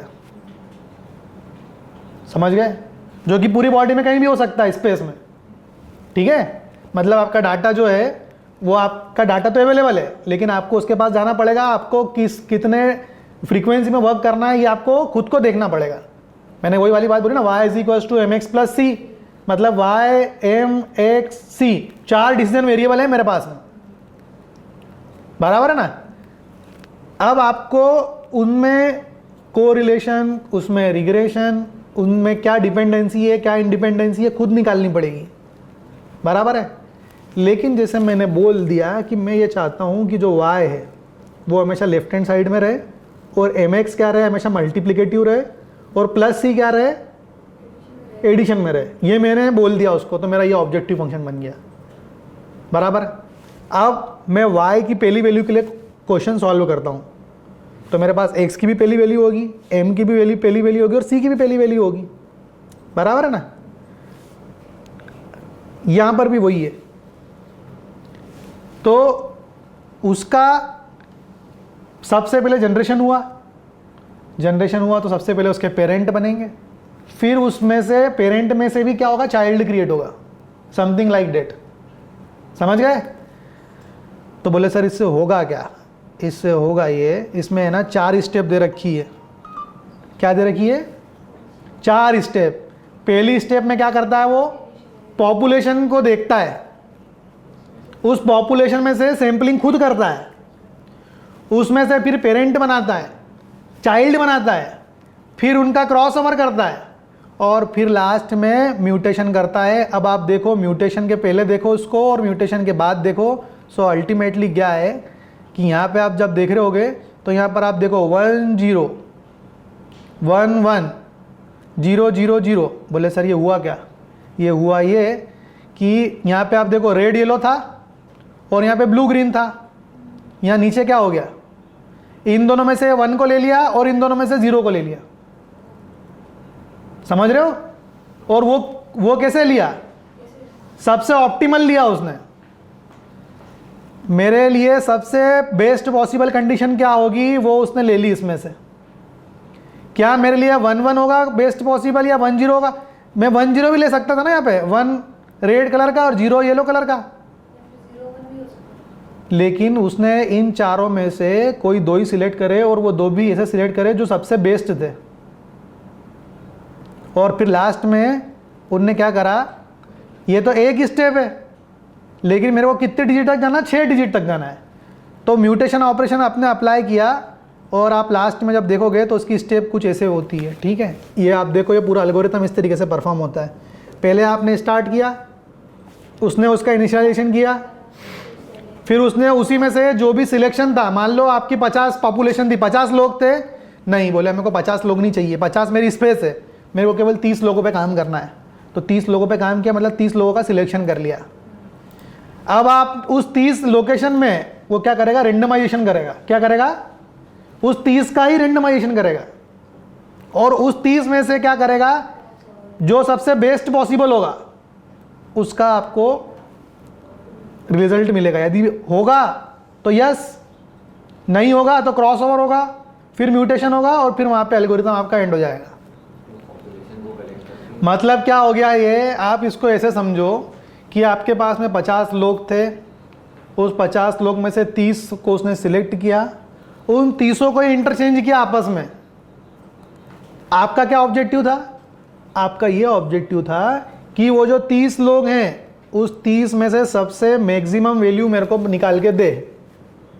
तो आपका ऑब्जेक्टिव फंक्शन क्या हो गया? मैक्सिमाइजेशन। उन 30 लोगों में से आपको क्या करना था? मैक्सिमाइज करना था। और यही चीज़ मिनिमाइज में भी हो सकती है, लेकिन आपको आपका ऑब्जेक्टिव फंक्शन का क्या चेंज करना पड़ेगा? मोटिव चेंज करना पड़ेगा। समझ रहे हो कि आप मिनिमाइज करना चाह रहे हो उस चीज़ को कि क्या करना चाह रहे हो? मैक्सिमाइज करना चाह रहे हो। बराबर है। अब आप बोलो सर ये एग्जाम्पल, ये लो एक एग्जाम्पल लिया मैंने, एक छोटा सा एग्जाम्पल दिख रहा है। अभी सब सिर के ऊपर से गया होगा, सब हाँ हाँ हाँ करके गर्दन हिला रहे हैं। अभी ये समझ में आ जाएगा। ठीक है, मान लो कोई फंक्शन लिया आपने, अब ये आपके काम की चीज़ है। मान लो कोई फंक्शन है उसकी वैल्यू है 2x + y, ये आपका ऑब्जेक्टिव फंक्शन है। अब भाई आपके पास में x और y दोनों अलग अलग अवेलेबल होंगे कि नहीं होंगे? होंगे ना। तो मान लो x की वैल्यू 12, x की वैल्यू 4, x की वैल्यू 15, x की वैल्यू 20, x की वैल्यू 5, x की वैल्यू 17 हो सकती है कि नहीं हो सकती है? और y की भी हो सकती है। लेकिन फंक्शन तो मेरे पास एक ही है। क्या है? फंक्शन तो मेरा इतना सही है, लेकिन उसका जो डाटा है वो इतना सारा है। समझ पा रहे हो मेरे पास क्या चीज़ है मेरे पास अवेलेबल? समझ में आ रही कि नहीं आ रही है? क्या ये क्वेश्चन समझ में आ रहा है भाई साहब आपको? मयूर पटेल, कुलदीप मेहरा। Yes sir. एक ऑब्जेक्टिव फंक्शन है मैथमेटिक्स का। मान लो ये वही ऑब्जेक्टिव फंक्शन है जो आपकी थीसिस का ऑब्जेक्टिव फंक्शन आप लोगे। उसमें आप कुछ ना कुछ सैंपल लोगे। मान लो उसमें 2 वेरिएबल है, x और y। समझ पा रहे हो? अब मैं इसमें लगाना चाहता हूँ जेनेटिक एल्गोरिथम। क्यों लगाना चाहता हूँ? क्योंकि मैं ये चाहता हूँ कि जो मेरा ऑब्जेक्टिव फंक्शन है और मेरे इस ऑब्जेक्टिव फंक्शन के अंदर अलग अलग डाटा है, उस डाटा को पुट ऑन करने के बाद में I will get the solution जिससे मेरा ऑब्जेक्टिव फंक्शन मेरे को मैक्सिमाइजेशन की वैल्यू दे। क्योंकि आपके पास तो डाटा है, उसमें मिनिमाइज मतलब छोटी वैल्यू भी है, बड़ी वैल्यू भी है, बहुत सारी है। लेकिन आपका फ़ायदा क्या होगा? जब वो मैक्सिमाइज होगा। तो अब आप इसी चीज़ को आगे पढ़ो। देखो मैंने क्या किया, पहला जो मेरा वैल्यू था ऑब्जेक्टिव फंक्शन का, उसमें x1 की वैल्यू डाली और y1 की वैल्यू डाली। इतना तो कर सकते हो आप। तो मेरे पास कितने ऑब्जेक्टिव फंक्शन की वैल्यू होगी मेरे पास में? 6 मेरे पास में वैल्यू थी, 6 मेरे पास में x की वैल्यू थी, 6 मेरे पास y की वैल्यू थी। 6x की वैल्यू और 6y की वैल्यू को मैंने काय में डाला? उसी ऑब्जेक्टिव फंक्शन में जा रहा है। कौन से ऑब्जेक्टिव फंक्शन में है? बोलिए भैया, ऑनलाइन वाले बोलिए। 2x प्लस वाई क्या है आपका? ऑब्जेक्टिव फंक्शन है ना। हाँ, तो उसी में डाला। तो अब मेरे पास में बताओ कितनी वैल्यू आएगी? 6 वैल्यू आ गई। अब मैं इसको जेनेटिक एल्गोरिथम से सॉल्व कर रहा हूं। तो सबसे पहली चीज तो मेरी इनिशियलाइजेशन हो गई, दूसरी क्या हो गई? सिलेक्शन। तो सिलेक्शन में क्या देखो, क्या इसने क्या फॉर्मूला लगाया देखो आप। The fittest chromosomes have higher probability to be selected for the next generation. यहाँ पे कुछ नहीं किया, प्रोबेबिलिटी का एक छोटा सा फॉर्मूला लगाया। जैसे क्या होता है, सिक्का उछालने की क्या प्रोबेबिलिटी होती है? या तो हेड आता है या टेल आता है, 1/2। तो यहाँ पर भी वही हो गया। पहले वाले का जो फिटनेस था उसको 1/, कर दिया बस। तो क्या किया इसने? एक फॉर्मूला यूज किया, क्या? 1/(1 + fx1। बोले ये फॉर्मूला कहाँ से आया? तो ये आपको खुद का एम्पेरिकल फॉर्मूला बनाना पड़ेगा, ठीक है ना। ये कोई एल्गोरिथम नहीं बोलता। एल्गोरिथम की तो एक स्टेप है, उस स्टेप में सॉल्व कर रहा है, ठीक है। तो इसने क्या करा? सिलेक्शन निकाला, वो भी किसके हिसाब से निकाला? प्रोबेबिलिटी के हिसाब से। तो पहले नंबर फिटनेस की आने की प्रोबेबिलिटी कितनी है? 0.033। दूसरे वाले की कितनी है? 0.032। तीसरे वाले की कितनी है? 0.027। चौथे वाले की, पांचवे वाले की, छठे वाले की। अब कभी इन 6 का सम 1 नहीं आता है तो आप गलत काम कर रहे हो। नहीं आता है, एक से छोटा आना चाहिए। 1 से कम आना चाहिए। 1 से ज़्यादा आ गया मतलब आप गलत जा रहे हो। तो प्रोबेबिलिटी आपकी क्या होना चाहिए? हमेशा कम होना चाहिए। तो अभी आपकी कितनी आ रही है? 0.181 आ रही है, बराबर है। अभी भी प्रोबेबिलिटी नहीं निकाली है। प्रोबेबिलिटी निकालने के लिए एक फॉर्मूला यूज़ किया उसने, क्या कि जो आपकी 0.033 वैल्यू आई है उसको डिवाइड करना है टोटल से, ठीक है। तो और वो टोटल जब आप निकालोगे तब आपके पास में प्रोबेबिलिटी आ जाएगी। अब ये तो थी कौन सी स्टेप? पहली थी आपका इनिशियलाइजेशन, दूसरा था आपका क्रॉसओवर, सॉरी दूसरा था सिलेक्शन। अब तीसरा क्या आएगा? क्रॉसओवर, ठीक है। अब देखो इसमें इसने क्या क्राइटेरिया दिया? इसने ये क्राइटेरिया दिया कि मेरा जो पहला वाला क्रोमोसोम है वो 12 से 5 होना चाहिए और दूसरा वाला जो है वो 4 से 22 होना चाहिए। समझ रहे हो? सर ये जो वैल्यू तो सिलेक्शन वाली है या इनिशियलाइजेशन? सिलेक्शन में से क्रॉसओवर कर रहा है। मैंने वही बोला ना, इसके पास में 4 चीज़ें हैं। क्या 4 चीज़ें हैं? 12, 5, 4, 22। लेकिन उसने सिलेक्ट कितने करे? 12 और 22। 12 और 22 क्यों सिलेक्ट करे?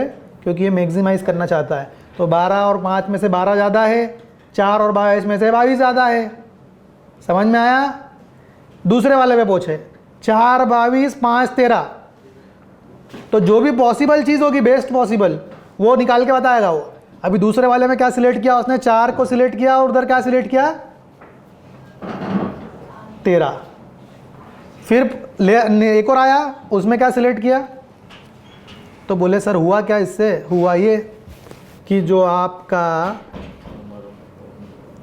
फंक्शन था वो फंक्शन में 2 क्रोमोसोम डेवलप हुए, 6 पॉपुलेशन डेवलप हुई। बोले सर ये क्या होता है? 2 क्रोमोसोम कौन से हैं? एक्स और वाई। 6 कैसे हुए ये? क्योंकि ये 6 बार रिपीट हो रहे हैं। तो इनकी पॉपुलेशन कितनी हो गई? 2 × 6 12। तो 12 क्या हो गई? नंबर ऑफ पॉपुलेशन, ठीक है ना। पॉपुलेशन कितनी हो गई? 2 × 6। और जनरेशन कितनी हो गई? जनरेशन कितनी हो गई? 12 बार जनरेट होगा। 12 बार पॉपुलेशन है, 12 बार पॉपुलेशन, 12 बार जनरेशन, ठीक है। म्यूटेशन क्या है? उसकी वैल्यू लेते हैं हम लोग 0.9, ठीक है। अब आ रहे बहुत सारे लोगों को मैटलैब का कीड़ा है, तो मैटलैब भी सिखा देता हूँ, ठीक है। ये मैटलैब भी लो। अब ये मैटलैब जो है, मैटलैब कितना आसान है आपके लिए, अब आप सोचो। अब ये मैटलैब में आपको क्लियर हो जाएगा। देखो मैं आपको आपकी पूरी रिसर्च करने की स्टेप दे रहा हूँ। I am not talking about the objective function. मैं किसी एरिया के बारे में नहीं बता रहा हूँ, मैं आपको ये बता रहा हूँ कि जब आपके पास में डाटा अवेलेबल होगा, आपकी थीसिस का ऑब्जेक्टिव फंक्शन अवेलेबल होगा, तो आपके पास में दो टूल है। एक, पहले आपको आपके डाटा को चेक करना है तो स्टेटिस्टिकली चेक करना पड़ेगा, उसमें टेस्ट लगाने पड़ेंगे। और जब ये चीज़ें हो जाएगी तब आपको क्या करना है, या तो उसको मिनिमाइज करना है या मैक्सिमाइज करना है, तब आपको एल्गोरिथम का यूज़ करना पड़ेगा। ये समझ गए? हुआ कि नहीं, आया कि नहीं आया ये चीज़। अब ये खुल गया मैटलैब। अब बोलोगे सर इसमें मैटलैब में क्या हम एल्गोरिथम कैसे सॉल्व करें? तो इसमें एप्लीकेशन अवेलेबल है, इसमें ऑप्टिमाइजेशन टूल अवेलेबल है। अब आप इसमें करते जाओ और आप सीखते जाओ। जैसे मान लो ये जीए सॉल्व करना है आपको, ठीक है ना, तो इसका भी मैं आपको अलग से बताऊंगा, ठीक है ना। अब आप बोलोगे सर आप बताते तो हो नहीं, तो मैंने इसमें देखो अभी आपको एक पेपर बताया था कि नहीं बताया था? बताया था। मैं तो सॉल्व कर चुका हूँ उस चीज़ को और इसी एल्गोरिथम पे सॉल्व कर चुका हूँ, ठीक है ना। तो वो जो मेरा पेपर आप देखोगे तो आपको खुद ही मालूम पड़ जाएगा कि कैसे सॉल्व किया है। अब आप बोलो कि इसमें सॉल्व कैसे करते हैं, तो उसके लिए टाइम लगता है, ऐसे एकदम से नहीं बता पाऊंगा मैं, है ना। मैं आपको सिर्फ चढ़ने की सीढ़ियाँ दे रहा हूँ, ठीक है ना। आप इसमें पढ़ोगे तो आपको खुद ही समझ में आ जाएगा, लेकिन उसके पहले आपको पढ़ना पड़ेगा। अब आप बोलो एल्गोरिथम कैसे चलाना है, तो उसके लिए अलग से क्लास लेनी पड़ेगी, ठीक है ना, क्योंकि उसका इंटरफेस अलग होता है। अभी इसमें मेरे को ऑब्जेक्टिव फंक्शन को कॉल करवाना पड़ेगा, फिर वेरिएबल सिलेक्ट करवाने पड़ेंगे, फिर उसके बाद जो है वो नंबर ऑफ इटरेशन सॉल्व करके देगा, कुछ इस तरीके से सॉल्व करके देगा। दिख रहा है आपको? अब आप बोलो सर ये कैसे? अभी आपको देखो मैंने जो इतनी चीज़ें बताई आपको, ये जो मैं आपको बोल रहा था, क्या you have to require some objective function in your research, वो ये रहा। क्या करना था? x1 x2 और इसमें अलग अलग आपको चीज़ें दिख रही होगी। जैसे x1 दिख रहा है डायरेक्ट कॉस्ट, आपको इतना तो पता होगा कि टोटल कॉस्ट डायरेक्ट कॉस्ट पे डिपेंड होती है और इनडायरेक्ट कॉस्ट पे डिपेंड होती है, बराबर ना। तो जब इनडायरेक्ट कॉस्ट बढ़ेगी तो क्या टोटल कॉस्ट बढ़ेगी? नहीं बढ़ेगी, बिल्कुल बढ़ेगी। लेकिन यदि मैं डायरेक्ट कॉस्ट को कम करूंगा तो मेरी टोटल कॉस्ट भी कम होगी। तो मेरा ऑब्जेक्टिव फंक्शन क्या था कि मेरे प्रोजेक्ट की डायरेक्ट कॉस्ट को और इनडायरेक्ट कॉस्ट को कम करना है। तो इन दोनों को कम करूंगा तो टोटल प्रोजेक्ट कॉस्ट भी कम हो जाएगी, होगी कि नहीं होगी। लेकिन जो y है वो x1 पे भी डिपेंड करता है, x2 पे भी डिपेंड करता है, और एक और पैरामीटर डाल दिया k, पेनल्टी या शेयरिंग रेशो, इस पे भी डिपेंड करता है। सारी स्टेप वही है, initialization, selection, cross over, mutation, ठीक है ना। और ये आपके प्रोजेक्ट की एक्टिविटी, जिसकी डायरेक्ट कॉस्ट, जिसकी प्रीसीडिंग एक्टिविटी, जिसकी ड्यूरेशन आपके सामने दिख रही है। ऐसा नहीं कि एल्गोरिथम सर ऐसे ही बता रहे हैं, एल्गोरिथम पे एप्लीकेशन किया हुआ है। इसके सॉल्यूशन भी देखो आप। पहला नंबर सॉल्यूशन कि जब आपकी टोटल प्रोजेक्ट कॉस्ट 730 दिन थी और आपका जो एक्चुअल प्रोजेक्ट कॉस्ट है वो 730 दिन से ज़्यादा हो गया, तब मैंने आपसे पूछा कि मेरा प्रोजेक्ट का टोटल कॉस्ट क्या होगा। तो आप देखो 5 टेबल दिख रही है आपको, इसमें 5 सॉल्यूशन दे रखे हैं, एक ही टेबल में 5 सॉल्यूशन दे रखे हैं कि जब आपकी प्रोजेक्ट की ड्यूरेशन 730 दिन थी और आपका प्रोजेक्ट 730 दिन में कंप्लीट ना होते हुए 730 से 750 दिन एक्सीड हो गया, तो आपकी प्रोजेक्ट कॉस्ट क्या हो गई? हुई कि नहीं हुई? बढ़ी। लेकिन जब मेरा प्रोजेक्ट 730 दिन से कम हो गया, मतलब 700 दिन में कंप्लीट कर दिया, तो मेरा प्रोजेक्ट कितने दिन में कंप्लीट हो गया? मात्र 4,81,000, मतलब 4,81,00,000 में ये पूरा प्रोजेक्ट, 48,01,00,000 में ये पूरा प्रोजेक्ट खत्म हो गया। तो बोले ये कैसे निकाला सर आपने? तो मेरे को जब तक डिसीजन वेरिएबल, कंस्टेंट, ये रहे आपके सामने, ये डिसीजन वेरिएबल्स हैं सारे, ये ऑब्जेक्टिव फंक्शन है, ये इसके कंस्ट्रेंट है, दिख रहा है constraint, it is greater than 0 less than 0 is nothing but it is a constraint. तो ये जो मेटलैब से सॉल्व किया मैंने आपके सामने, ये जो आपको दिख रहा है ये मेटलैब से सॉल्व किया हुआ है। तो बोले सर इसमें कौन सी बड़ी बात है। तो यही तो टाइम कंप्यूटेशन कितना आसान कर दिया उसने, ठीक है ना। अब आप सोचो इतने बड़े चीज़ का इसने कितना प्यारा सॉल्यूशन दिया। इसने किसको सॉल्यूशन दिया? इसने प्रोजेक्ट मैनेजर को सॉल्यूशन दे दिया कि भाई साहब यदि आप 730 दिन में प्रोजेक्ट कंप्लीट करते हो, उसके अंदर कंप्लीट करते हो, तो आप कितने लाख रुपए बचा रहे हो, कितने करोड़ बचा रहे हो? 52 करोड़ में से 49 करोड़ को माइनस कर दो, कितने करोड़ बच रहे हैं? 30 करोड़ के आसपास आपका पूरा पैसा बच रहा है, ठीक है ना। 30 करोड़ ज़्यादा बोल दिया, 30 करोड़ ही होगा शायद, आई थिंक 3 करोड़ होगा। 3 करोड़ के आसपास आपका एक प्रोजेक्ट में फ़ायदा हो रहा है। तो आप क्या चाहोगे? आप प्रोजेक्ट को डिले करना चाहोगे? क्या करना चाहोगे? टाइम पे कंप्लीट करना चाहोगे ना। तो ये लो, आपके पास में 5 सॉल्यूशन है, कर दो कंप्लीट। आपके पास में प्राइमेरा है, आप प्रोजेक्ट को अपडेटिंग कर दो। आप हर दिन की एक्टिविटी को, प्रोजेक्ट को अपडेट करते रहो और ये एल्गोरिथम आपको बता देगा। 5 करोड़ का। जितना आप डिले करोगे उतना आपके प्रोजेक्ट की कॉस्ट बढ़ती चली जाएगी। आप उधर बढ़ाओ, शेड्यूलिंग में आप करते जाओ, मैं आपको इधर बताते जाऊंगा।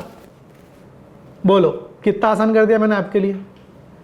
तो भाई साहब ये तो सब जितने भी AI टूल चल रहे हैं ना, ये जो देख रहे हो आप, ये जो मैं आपकी स्क्रीन पे बता रहा हूँ ये मैं आपको उसके पीठ के पीछे की पूरी थ्योरी बता रहा हूँ, जो अभी आपको अलग अलग टूल इसके अवेलेबल मिल जाएंगे आपको।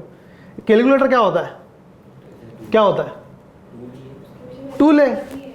आप उसको बोलो कि मेरे को बाइनरी, मतलब मेरे को 2 डिग्री इक्वेशन सॉल्व करके देगा, लेकिन उससे पहले आपसे पूछेगा कि आपका एक्स, हाँ आपका इनपुट क्या है, आपका वेरिएबल क्या है, ठीक है ना। तो वो सीखना जरूरी है आपको। आप बोलो सीधे मेरे को सॉफ्टवेयर सिखा दो, तो भाई साहब आपको इनपुट का नॉलेज नहीं है और आप सॉफ्टवेयर सीख रहे हो, तो वो गलत है, ठीक है। तो ये जो आपकी 3rd यूनिट है ना, इसको अपन यहीं पे वाइंड अप करते हैं, ठीक है ना। मैंने आपको सिर्फ अभी एक ही एल्गोरिथम बताया है, ऐसे 50 एल्गोरिथम अवेलेबल है। कितने एल्गोरिथम अवेलेबल है? 50 तरीके के एल्गोरिथम अवेलेबल है, ठीक है ना। अब जैसे एक अलग एल्गोरिथम आया, ये देखो एप्लीकेशन देखो आप GA की, सिर्फ एक एल्गोरिथम बताया मैंने आपको, उसकी एप्लीकेशन देखो आप, क्या क्या एप्लीकेशन है देखो। पावर इलेक्ट्रॉनिक डिज़ाइन में इसकी एप्लीकेशन है। ग्लोबल टेम्परेचर जो चेंज हो रहा है, मान लो आपका पूरी दुनिया में टेम्परेचर चेंज हो रहा है, आपको पता करना है कि ये जो टेम्परेचर चेंज हो रहा है वो कैसे हो रहा है, किस तरीके से मैक्सिमाइजेशन हो रहा है, मिनिमाइजेशन हो रहा है। आप इस एल्गोरिथम को यूज़ करो, आपको पता लग जाएगा। ग्राउंड वाटर मॉनिटरिंग, धरती के नीचे पानी अवेलेबल है, आधे लोगों को तो ये भी नहीं पता है, उसकी भी मॉनिटरिंग होती है। तो below ground there is an availability of ground water, ठीक है ना। तो अभी अपने इंदौर की गवर्नमेंट ने क्या निकाला है, इंदौर की जो मेयर है उनने अभी एक अल्टीमेटम दिया हुआ है, एक अभी चल रहा है नहीं, अभी आपको एक नोटिफिकेशन दिख रहा होगा कलेक्ट्रेट पे, जो कि आशीष जी ने दिया हुआ है। क्या दिया है कि आप बिना परमिशन के बोरिंग नहीं करवा सकते हो। बिना परमिशन के बैन है पूरा 6 महीने के लिए, जून तक आपकी बोरिंग नहीं होगी। तो ये कैसे पता लगा उनको मालूम पड़ गया कि इंदौर जो है वो रेड जोन में आ चुका है। इंदौर का जो पानी है वो पहुंच चुका है 400-500 फीट के नीचे, और अभी भी नहीं बचेंगे तो आने वाले टाइम में इंदौर जो है वो रेड जोन में चला जाएगा। जैसे बेंगलोर पुणे में हालत है ना, वैसी हो जाएगी इंदौर की हालत। स्वच्छता में नंबर 1 और पानी को नीचे पहुंचाने में भी नंबर 1। तो इसीलिए उन्होंने उसको बैन किया है। अभी इसकी मॉनिटरिंग हो रही है, इसके बिहाफ पे उन्होंने ये चीज़ बताई है। तो अब आप समझ लो इस एल्गोरिथम का कितना इंपॉर्टेंस है। एल्गोरिथम मतलब कुछ नहीं, ये एल्गोरिथम ही आपको AI बता रहा है, ठीक है ना, ये AI है पूरा, ठीक है। अब आप मेरी स्क्रीन पर देखो कितने टाइप के एल्गोरिथम अवेलेबल है। ये एक और टाइप का एल्गोरिथम आ गया।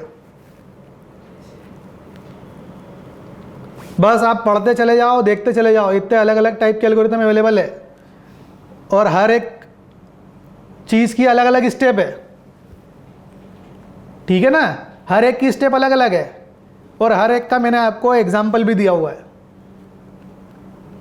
मेरा काम क्या है? मेरा काम आपको, जैसे आपको स्टेटिस्टिक्स में मीन मीडियन समझाया था, देवड़ा सर ने समझाया था, लेकिन आपने उसका एप्लीकेशन नहीं सीखा।